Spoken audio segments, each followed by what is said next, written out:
The family of Jeffrey Epstein victim Virginia Giuffre is now speaking out about the strategy dinner top Trump administration officials are set to have tonight. Giuffre died by suicide earlier this year. CNN anchor and chief White House correspondent Caitlin Collins broke this reporting. Caitlin, what is her family saying? Yeah, Pamela, obviously the family of Virginia Giuffre has been weighing in ever since President Trump first acknowledged on Air Force One in recent days that Jeffrey Epstein had lured her away from his Mar-a-Lago club. Ghislaine Maxwell recruited her away. And I spoke with them last week, and one thing they reiterated was they want, in the conversations that have been happening on the administration's handling of this, is for people to remember the survivors and the victims at the heart of all of this.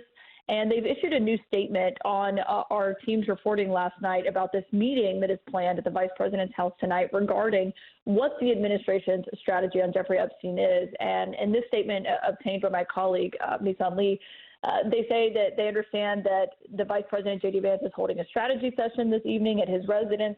They say, quote, missing from this group is, of course, any survivor of the vicious crimes of convicted perjurer and sex trafficker Ghislaine Maxwell and Jeffrey Epstein. They say their voices must be heard above all, and we also call upon the House subcommittee to invite survivors to testify. Now, that last is notable because also we've seen how House Republicans have been handling this, calling on the DOJ to release the Epstein documents with a subpoena coming out from the House Oversight Chair James Comer yesterday. They are just saying essentially that in the terms of how the administration is handling this and also how Congress is handling this, that what is important to listen to here are the survivors and are the victims in all of this. And they say that that should be included as the administration is plotting what their next move is going to look like. We know part of that could include a public appearance by the Deputy Attorney General after he sat down with Ghislaine Maxwell for about 10 hours. Whether or not that ultimately happens still remains to be seen, but a notable statement from her family coming out this morning. It certainly is notable.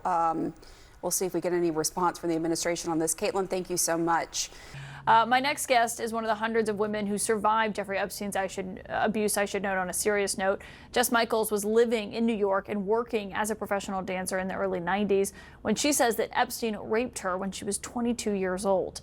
She's now an advocate for survivors and also the founder of Three Joannes, a resource for sexual assault first aid. And she joins me now. And it's so great to have you here because I understand that you never met Ghislaine Maxwell, which I think is an important point as we talk about kind of what the next steps are for the Justice Department.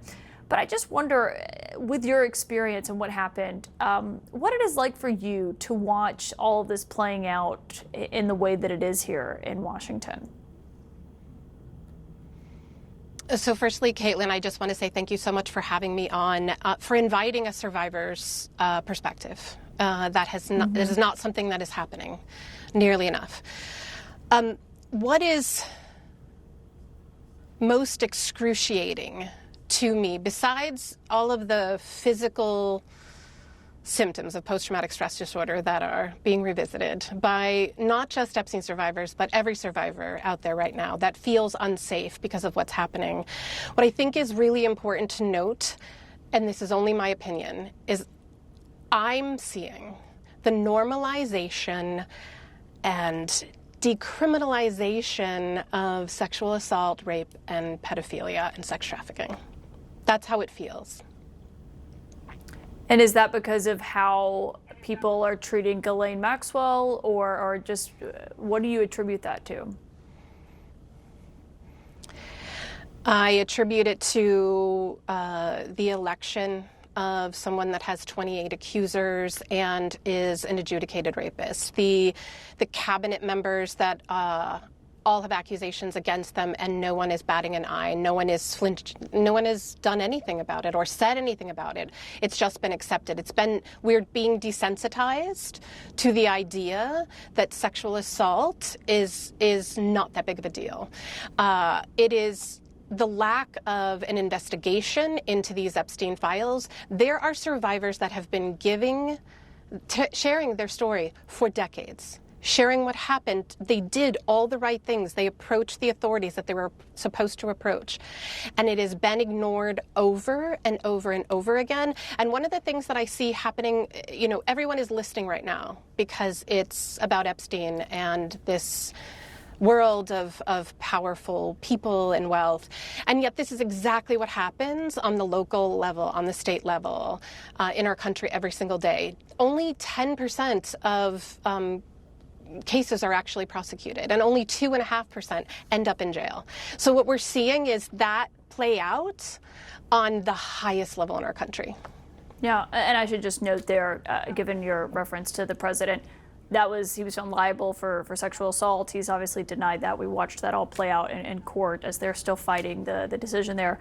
But on this front overall, I do agree in your point about having survivors on. That's why we had Virginia Giuffre's family here last week as well to speak about her experience and what she went through, because I do think that is a forgotten perspective in a lot of this as we talk about subpoenas and the fight that's happening in courts is what we've also heard from survivors.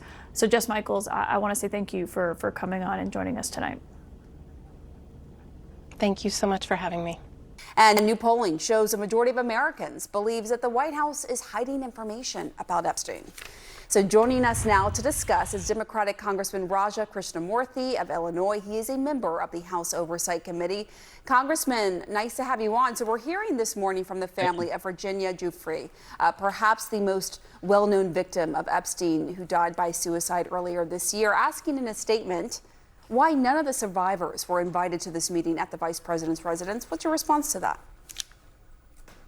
I think that's a good question. I think that right now, a lot of people are just scratching their heads wondering why they won't release the deposition transcript or the interview transcript, why the interview even happened in the first place, why Ghislaine Maxwell was moved to a low security or lower security prison. Was she given something, or did she give up something in exchange for that? These are the questions that are swirling around this, and people want answers. They want sunshine and transparency on what's going on with the Epstein files.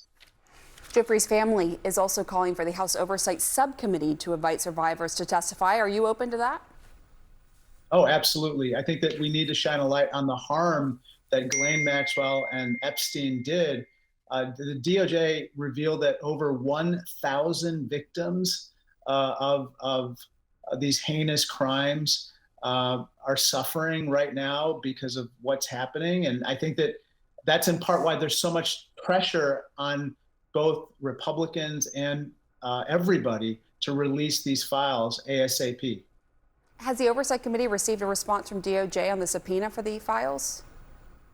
No, not to my knowledge. They have 2 weeks to basically produce these files. I'm hopeful that the DOJ complies, but at the same time, I don't know how they're going to comply. That being said, there's tremendous pressure. I mean, we're receiving a lot of outreach from constituents and otherwise calling for the release of these files. I suspect my Republican colleagues are as well. Your committee also issued subpoenas for several high-profile officials on the Epstein matter, including Bill and Hillary Clinton and former FBI directors James Comey and Robert Mueller. Have you received responses from any of them? Not to my knowledge. I think that at this point, those subpoenas or those requests have just gone out within the last couple of days. So I expect we'll be receiving responses in a timely fashion, hopefully soon.